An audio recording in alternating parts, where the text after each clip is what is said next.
Air Next, your vision, your voice.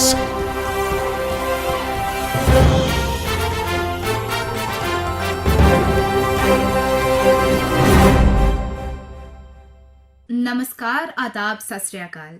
मैं हूँ गुंजन और आप सुन रहे हैं 102.6 FM रेनबो। ये है एयर नेक्स्ट।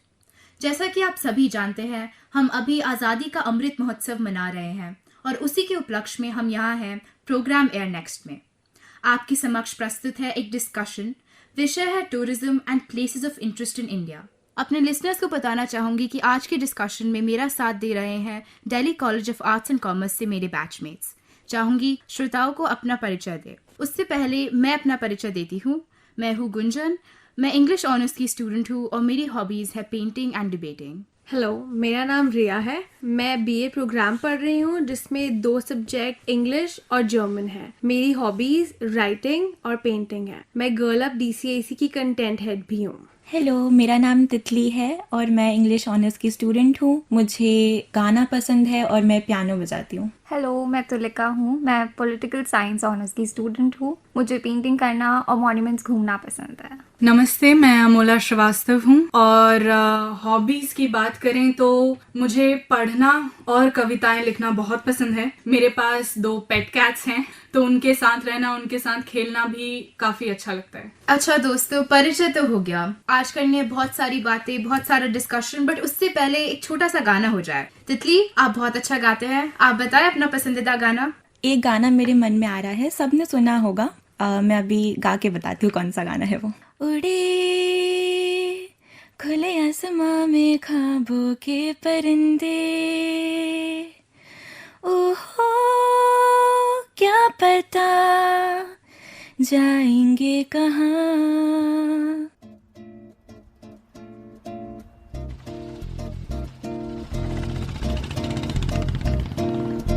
उड़े खुले आसमां में ख्वाबों के परिंदे, उड़े दिल के जहां में ख्वाबों के परिंदे, ओहो क्या पता जाएंगे कहाँ। खुली है जो पर कहेगी नजर, लगता है अब है जागे हम। फिक्रें जो थी पीछे रह गई, निकले उनसे आगे हम। हवा में बह रही है जिंदगी, ये हमसे कह रही है जिंदगी, ओहो अब तो जो भी हो सो हो। उड़े खुले आसमां में ख्वाबों के परिंदे, उड़े दिल के जहां में ख्वाबों के परिंदे, ओहो क्या पता जाएंगे कहाँ। किसी ने छुआ तू ही हुआ, फिरते हैं महके महके हम। हुई है कहीं बात ही नहीं, जब है ऐसे बहके हम। हुआ है यूं कि दिल पिघल गए, बस एक पल में हम बदल गए, ओहो अब तो जो भी हो सो हो।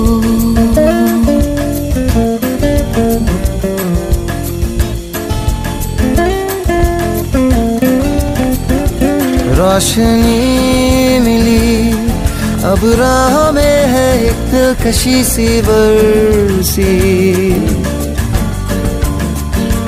हर खुशी मिली अब जिंदगी पे है जिंदगी सी बरसी। अब जीना हमने सीखा है, याद है कल आया था वो पल जिसमें जादू ऐसा था, हम हो गए जैसे नए, वो पल जाने कैसा था। कहीं दिल के जाओ उधर ही तो,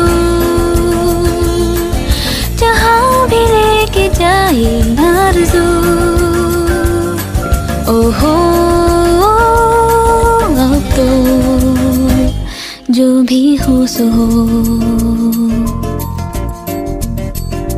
जो भी हो सो हो उड़े।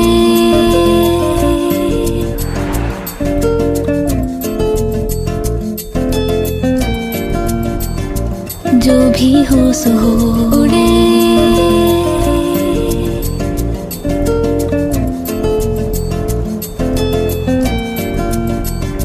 जो भी हो सो हो।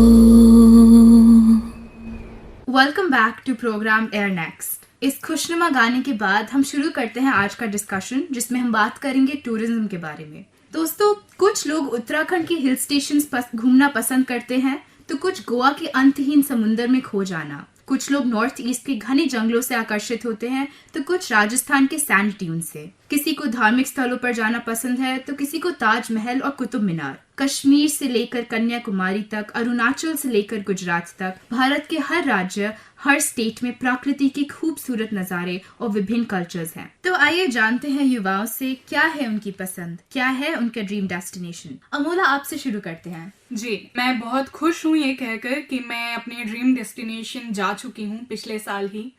लद्दाख इंडिया के बाकी टूरिज्म स्पॉट से काफी अलग है। वो इसे कोल्ड डेजर्ट भी कहते हैं। 2019 में लद्दाख एक अपना अलग यूनियन टेरिटरी बन गया था, उसकी वजह से वहाँ टूरिज्म काफी बदला है और वहाँ ठंड काफी है, ऑक्सीजन कम है, हवाएं तेज हैं, जगहें काफी दूर दूर हैं और जितना ही नीला आसमान है उतना ही नीला पानी है। जितने कठिन वहाँ के पहाड़ हैं उतने सरल वहाँ के लोग हैं और होटलों में लोग कम ही रहते हैं। लद्दाख रोड ट्रिप्स के लिए फेमस है। टेंट वगैरह भी, पैंगोंग लेक है हमारा जो काफी बॉलीवुड फिल्में वहाँ शूट की जाती हैं। जब तक है जहाँ 3 इडियट्स, वहाँ पे एक रैंचो स्कूल भी बनाया गया है उस 3 इडियट्स के स्कूल को मार्क करने के लिए। तो वहाँ पे वो टूरिज्म स्पॉट बन गया है। एक लोग अलग से वहां देखने जाते हैं, काफी तस्वीरें खींचते हैं। जो साइंस एक्सपेरिमेंट है वो वहां रखे हुए हैं।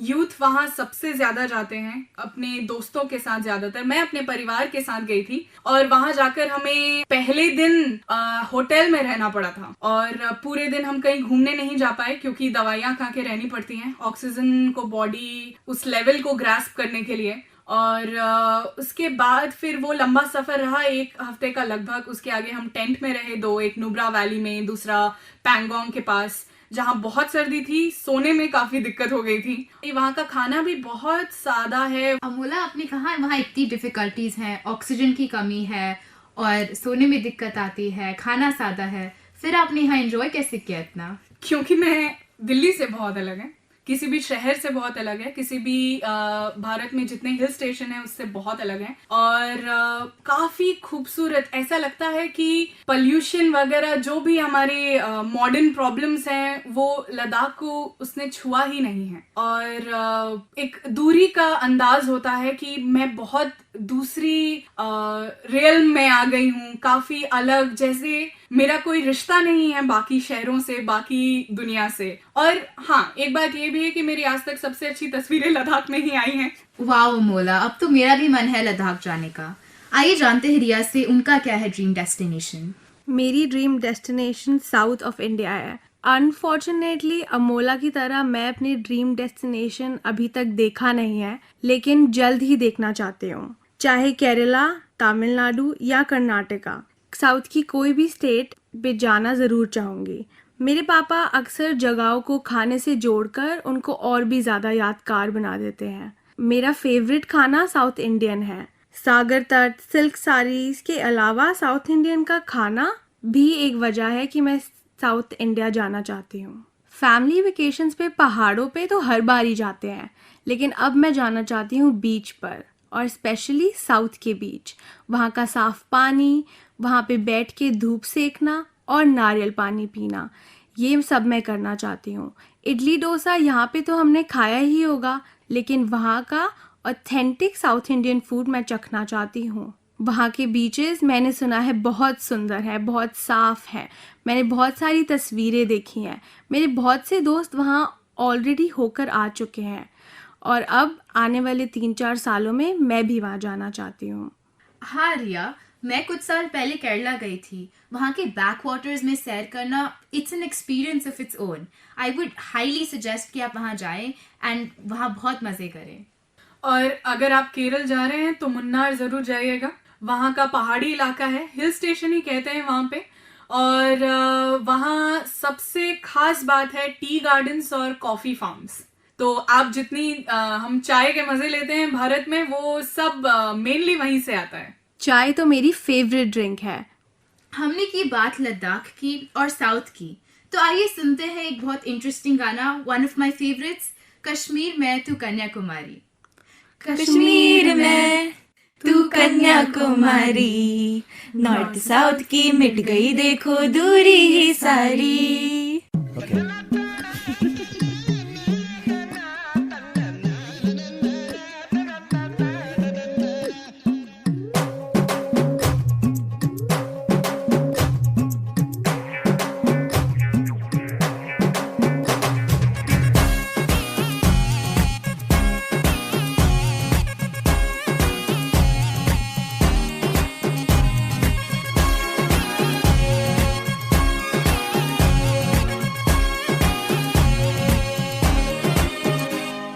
चिपक चिपक के चलती है कभी कभी दो राहें, जुड़े जुड़े कुछ ऐसे के लगा हो जैसे गम, डबल डबल होती थी जो कभी कभी तकलीफें, किसी के संग में चलने से हुई हद से कम।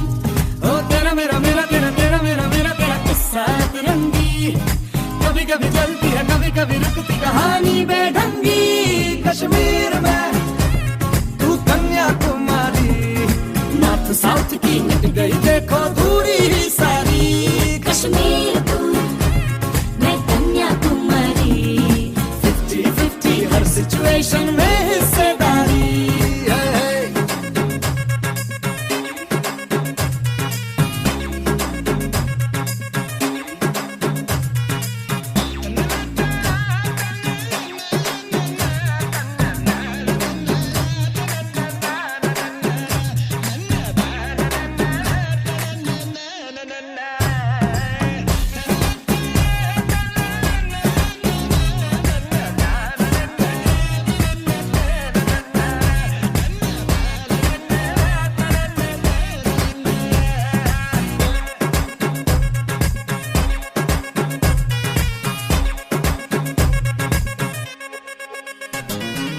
एक तरफ तो झगड़ा है, साथ फिर भी तगड़ा है, 2 कदम चलते हैं तो लगता है 8 है। 2 तरह के फ्लेवर, 100 तरह के तेवर, दर बदर फिरते हैं जी फिर भी अपनी ठाट है। कभी कभी चले सीधे कभी मुड़ जाए, कभी कभी कहीं टूटे कहीं जुड़ जाए, हम शाम शहर के चारों पहर के मूड में ढल जाए। कश्मीर में तू कन्याकुमारी, उत्तर में दक्षिण को अफलातून आंख मारी। कश्मीर तू मैं कन्याकुमारी, दिल बेचने जाए तो फिर ये दुनिया सारी। चिपक चिपक के चलती है कभी कभी दो राहें, जुड़े जुड़े कुछ ऐसे के लगा हो जैसे गम, डबल डबल होती थी जो कभी कभी तकलीफें, किसी के संग में चलने से हुई हद से कम। ओ तेरा मेरा मेरा तेरा तेरा मेरा मेरा तेरा किस्सा तिरंगी, कभी कभी चलती है कभी कभी रुकती कहानी बेढंगी। कश्मीर में तू कन्याकुमारी, नॉर्थ साउथ की मिट गई देखो दूरी ही सारी। कश्मीर तू मैं कन्याकुमारी, 50-50 हर सिचुएशन में हिस्सेदारी।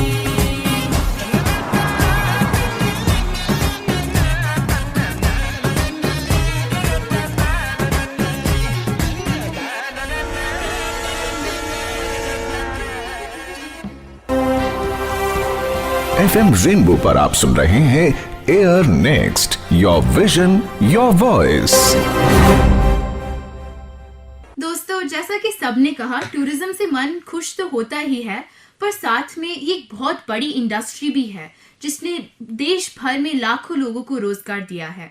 पर जैसा आप जानते हैं, कोरोना पैंडेमिक के कारण ये इंडस्ट्री बहुत अधिक प्रभावित हुई है। अब धीरे धीरे रेस्ट्रिक्शंस हट रहे हैं, देश वापस खुल रहा है। पर तितली, क्या आपको लगता है टूरिज्म पहले जैसा हो पाएगा? मुझे लगता है टूरिज़्म को पहले जैसा होने में 3-4 साल और लग जाएंगे, क्योंकि पिछले साल ही मैं गोवा और बॉम्बे होके आई हूँ। तो लास्ट ईयर मैंने देखा गोवा का बीच, मेरा ड्रीम डेस्टिनेशन बढ़ चुका है। और गोवा में पहले भी मैं गई थी बचपन में। वहाँ पे बहुत लोग आते थे, स्पेशली फॉरेनर्स, रशिया से, जर्मनी से और पूरे दुनिया के हर कोने से गोवा में लोग आते थे वहाँ का बीच एंजॉय करने और सुंदर समुंदर, जैसे कि पहले हमने बोला। पर पिछले साल जब मैं गई, सेकेंड वेव चल रहा था पैंडेमिक का, और इंडियंस थे वहाँ पे बहुत सारे, देश के हर कोने से लोग आए थे गोवा में घूमने, जैसे कि मैं भी गई थी वहाँ पे अपने मम्मी पापा के साथ। पर वहाँ पे लोकल से बात करने के बाद मुझे पता चला कि सितंबर अक्टूबर, जो कि उनका प्राइम टाइम है टूरिज़्म का गोवा में, वहाँ पे फॉरेनर्स नहीं आए 2 साल से, क्योंकि पैंडेमिक में रेस्ट्रिक्शंस हैं और ट्रैवल रेस्ट्रिक्शंस हर कंट्री में अभी भी चल रहा है। ये पहले जैसा रिवाइव करने में ये इंडस्ट्री थोड़ा टाइम लगेगा, पर हमने देखा है कि गवर्नमेंट बहुत कोशिश कर रही है पहले जैसा करने में। धीरे धीरे रेस्ट्रिक्शंस उठ रहे हैं अभी थर्ड वेव के ख़त्म होने के बाद, तो उम्मीद है कि जल्दी ही सब ठीक हो जाएगा। हाँ, वैसे तो हमारे देश में टूरिज्म के क्षेत्र में काफ़ी डेवलपमेंट्स हुए हैं, जैसे नए रोड्स और ब्रिजेस बने हैं, अच्छे होटल्स और भी सुविधाओं का विकास हुआ है। And this is why in comparison to 10 years ago, people want to go more and more on trips. और जैसा तितली ने कहा, एक नया ट्रेंड भी है रोड ट्रिप्स का। आप लोगों ने भी ये रोड ट्रिप्स का अनुभव तो किया ही होगा। जैसे मैंने पहले बोला, पिछले साल मैं मुंबई से गोवा रोड ट्रिप में गई थी और वो बहुत ही अच्छा एक्सपीरियंस था, क्योंकि साउथ ज़्यादा लोग जाते नहीं हैं नॉर्थ से ज़्यादा विजिट करने, वो ज़्यादातर पहाड़ों में रहते। तो मुझे बहुत कुछ नया जानने को मिला कि लैटिट्यूड कैसा है उस एरिया का और कैसे वो नॉर्थ इंडिया से थोड़ा डिफरेंट है, क्योंकि वो कोस्टल एरिया में पड़ता है बॉम्बे से गोवा। तो वहाँ का सीनरी ही कुछ और था और सी लाइन के साथ साथ चल रहे थे, तो सी लाइन देखने में तो एक और ही मज़ा आता है, जो नॉर्थ इंडियंस को बहुत मन करता है देखने का, पर वो बहुत मुश्किल होता है देखना। या तो उनको पूरा वेस्ट की तरफ जाना पड़ता है या तो साउथ में आना ही पड़ता है। आप लोगों के अनुभव सुन के मुझे जमील मलिक की 2 पंक्तियां याद आ रही हैं कि यूं तो घर में ही सिमट आई है दुनिया सारी, यूं तो घर में ही सिमट आई है दुनिया सारी, हो मयस्सर तो कभी घूम के दुनिया देखो। और दोस्तों, आजकल सिर्फ दुनिया देखना ही काफी नहीं है, सोशल मीडिया पर लाइक्स आना भी तो जरूरी है। तुलिका, मैं आपसे जानना चाहती हूँ, क्या आपने कभी कोई ट्रैवल ब्लॉग पढ़कर या और लोगों की पिक्चर्स देखकर कोई ट्रैवल प्लान किया है? क्या सोशल मीडिया ने आपका ड्रीम डेस्टिनेशन इन्फ्लुएंस किया है? ऐसा काफ़ी बार हुआ है कि सोशल मीडिया में मैंने अपने फ्रेंड्स की स्टोरीज़, अपने फ्रेंड्स के पोस्ट देखे हैं। काफ़ी रील्स आती हैं आजकल जहाँ व्लॉगर्स, इन्फ्लुएंसर्स काफ़ी जगहों के बारे में बात करते हैं जो हमें ऐसे वेब सर्च में नहीं मिलता। लेकिन मैंने काफ़ी दोस्तों को देखा कि वो बंगाल जा रहे हैं, और बंगाल में मेरी फैमिली भी रहती है जहाँ मैं आज तक गई नहीं। वो एक मेरा ड्रीम डेस्टिनेशन है। ऐसी एक जगह है जो सोशल मीडिया पे मैंने देखा बंगाल का, जैसे सुंदरबन कह लीजिए, जहाँ पे रॉयल बंगाल टाइगर है जो कहीं भी नहीं मिलता, और दार्जिलिंग है जहाँ टी प्लांटेशंस है, जहाँ की चाय हम रोज़ पीते हैं, और कोलकाता जो एक मेट्रोपॉलिटन सिटी है और जहाँ इतना शोर है लेकिन वो शहर इतना स्लो है, और उस स्लो में वो पूरा पुराना शहर इतना अच्छा है, जहाँ पे कॉलेज स्ट्रीट में एक दास गुप्ता एंड सन्स है जो मैंने सोशल मीडिया से निकाला किसी का स्टोरी देख के। ऐसे काफ़ी इन्फ्लुएंसर्स होते हैं जो हिडन जेम्स के बारे में दिखाते हैं जो हमें ऐसे नहीं पता लगता, और इन सब हिडन जेम्स के बारे में देख के हमें उस जगह के बारे में और पता चलता है जो वैसे हमें किसी किताब में नहीं मिलेगा। तो ऐसे हाँ, सोशल मीडिया ने काफ़ी इन्फ्लुएंस किया है ट्रैवलिंग मेरे लिए, और मेरा बकेट लिस्ट भी काफ़ी इन्फ्लुएंस किया है। और कोलकाता में आपको ट्रैम देखने को मिलेगा जो आपको पूरे इंडिया में कहीं नहीं मिलेगा, जो मुझे बहुत मन है देखने का, उसमें बैठने का। वहाँ लोग खाना भी बेचते हैं अंदर, और वो चीज़ मुझे देखनी है। और कोलकाता में जो कॉलेज स्ट्रीट मैंने बताया वो दरियागंज में जो बुक स्टोर होता है संडे मार्केट उसके जैसा है, लेकिन वहाँ काफ़ी बुक्स मिलती हैं जहाँ अमर्त्य सेन भी आके बुक्स पढ़ते थे, तो वो मुझे देखना है।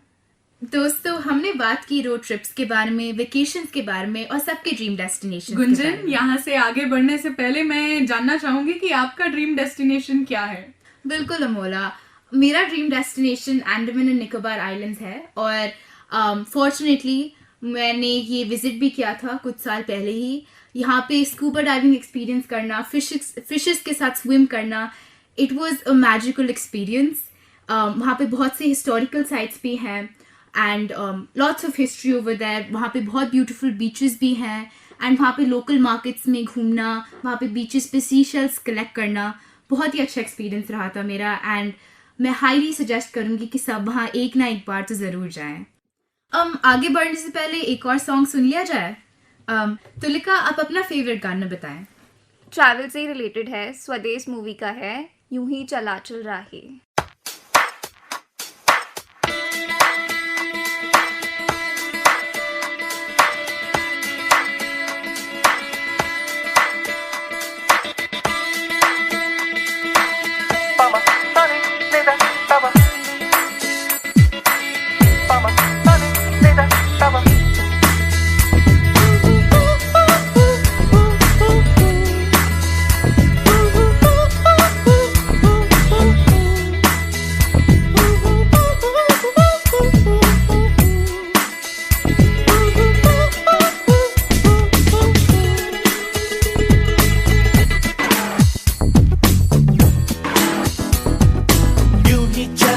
चल रही यूं ही चला चल रही, कितनी हसीन है ये दुनिया। फूल सारे झमेले देख फूलों के मेले, बड़ी रंगीन है ये दुनिया। रुम दुम दाना रत दुम दाना रुम दुम दाना रत दुम दाना रुम दुम दाना रत दुम दाना भैया।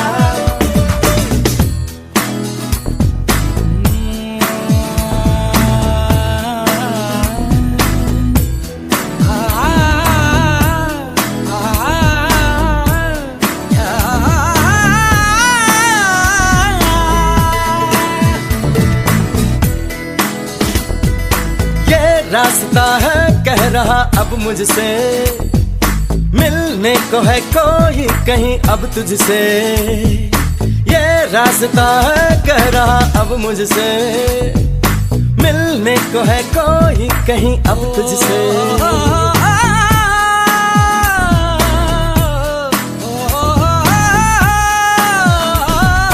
दिल को है क्यों ये बेताबी, किससे मुलाकात होनी है, जिसका कब से अरमा था शायद वही बात होनी है। यूं ही चला चल रही, यूं ही चला चल रही, जीवन गाड़ी है समय पहिया।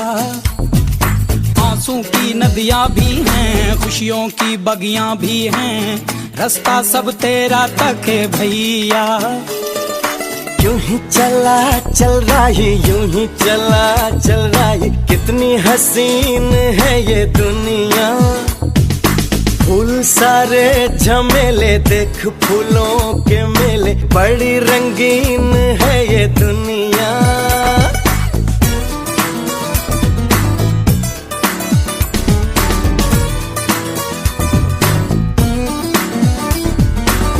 ना ना है ना ना,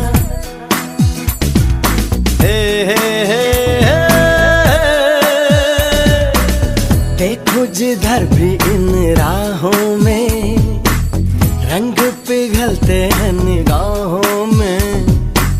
ठंडी हवा है ठंडी छाँव है, दूर वो जाने किसका गाँव है। बादल ये कैसा छाया, दिल ये कहाँ ले आया, सपना ये क्या दिखलाया है मुझको। हर सपना सच लगे जो प्रेम अगन जले, जो राह तू चले अपने मन की। हर पल किसी से मोती ही तू चुने, जो तू सदा सुने अपने मन की। यूं ही चला चल रहा ही, यूं ही चला चल रहा ही, कितनी हसीन है ये दुनिया। फूल सारे झमेले देख फूलों के मेले, बड़ी रंगीन है ये दुनिया। Welcome back to programme air next.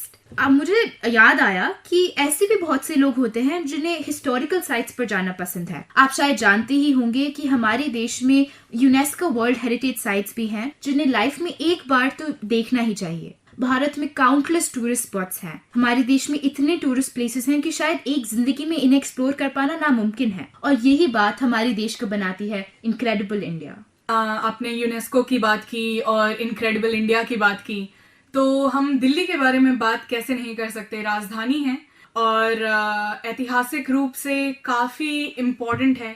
Indraprastha से लेके सुल्तान, मुगल, ब्रिटिश इंडिया। तो कहते हैं कि मिर्ज़ा गालिब दिल्ली हैं और दिल्ली गालिब। उन्होंने कहा था कि एक रोज अपनी रूह से पूछा कि दिल्ली क्या है, तो यूं जवाब मैं कह गया, ये दुनिया मानो जिस्म है और दिल्ली उसकी जान।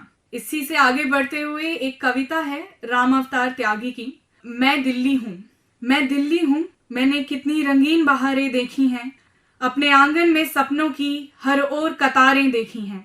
मैंने बलशाली राजाओं के ताज उतरते देखे हैं, मैंने जीवन की गलियों से तूफान गुजरते देखे हैं। देखा है कितनी बार जन्म के हाथों मरघट हार गया, देखा है कितनी बार पसीना मानव का बेकार गया। मैंने उठते गिरते देखी सोने चांदी की मीनारें, मैंने हंसते रोते देखी महलों की ऊंची दीवारें। गर्मी का ताप सहा मैंने, झेला अनगिनत बरसातों को, मैंने गाते गाते काटा जाड़े की ठंडी रातों को। पतझड़ से मेरा चमन न जाने कितनी बार गया लुट, पर मैं ऐसी पटरानी हूँ मुझसे सिंगार नहीं रूठा। मुझको 100 बार उजाड़ा है, 100 बार बसाया है मुझको, अक्सर भूचालों ने आकर हर बार सजाया है मुझको। इतिहास बताएगा कैसे वह मेरा नन्हा भाई है, उसको इंसानों की भाषा तक मैंने स्वयं सिखाई है। हाँ, ग्रंथ महाभारत थोड़ा बचपन का हाल बताता है, मेरे बचपन का इंद्रप्रस्थ ही नाम बताया जाता है। मैंने कितनी रंगीन बहारें देखी हैं, अपने आंगन में सपनों की हर ओर कतारें देखी हैं, मैं दिल्ली हूँ। बहुत खूब अमोला। आज के डिस्कशंस में हमने सभी के ट्रैवल और टूरिज्म पर विचार तथा अनुभव सुने। मुझे उम्मीद है कि आप सभी लिसनर्स इससे इंस्पायर हुए होंगे और जल्द ही एक ट्रैवल ट्रिप बनाएंगे। दोस्तों, ट्रैवल एक अलग ही दुनिया का एहसास दिलाता है। अगर मैं अपनी बात करूं तो मुझे याद आता है लोकल मार्केट्स में घूमते हुए वहां के कल्चर को महसूस करना, किसी भी टूरिस्ट प्लेस पर MRP से ज्यादा पे करते हुए थोड़ा झुंझलाना, कभी कभी ऐसे लोगों से मुलाकात होना जिनके पास इतने यूनिक टैलेंट्स हैं, फिर चाहे वो हैंडीक्राफ्ट हो या म्यूजिक या कोई डांस। शायद आप सभी ने अनुभव किया होगा कि ऐसी जगह पर एक ही चीज कॉमन होती है, वो है समानता। पर्वत, वादियां, नदियां, सुनहरी धूप सबके लिए है। तो श्रोताओं को यही कहना चाहूंगी कि सैर कर दुनिया की गाफिल जिंदगानी फिर कहाँ, सैर कर दुनिया की गाफिल जिंदगानी फिर कहाँ, जिंदगी अगर कुछ रही तो ये जवानी फिर कहाँ। आप शायर मीर का इशारा तो समझ ही गए होंगे कि एक बार उम्र बीत जाने के बाद सफर करना आसान नहीं रह जाता। एक ही जिंदगी है, इसलिए खूब घूमें, खूब यात्राएं करें। दोस्तों, ट्रैवल करते वक्त हमारी बात जरूर ध्यान रखना, टूरिज्म सिर्फ जहन की गिरहें नहीं खोलता बल्कि जिंदगी के नए अनुभव से हमारा परिचय कराता है। बस इसी के साथ स्टूडियो में आए सभी पार्टिसिपेंट्स को धन्यवाद और सभी श्रोताओं को हमारा प्यार भरा नमस्कार।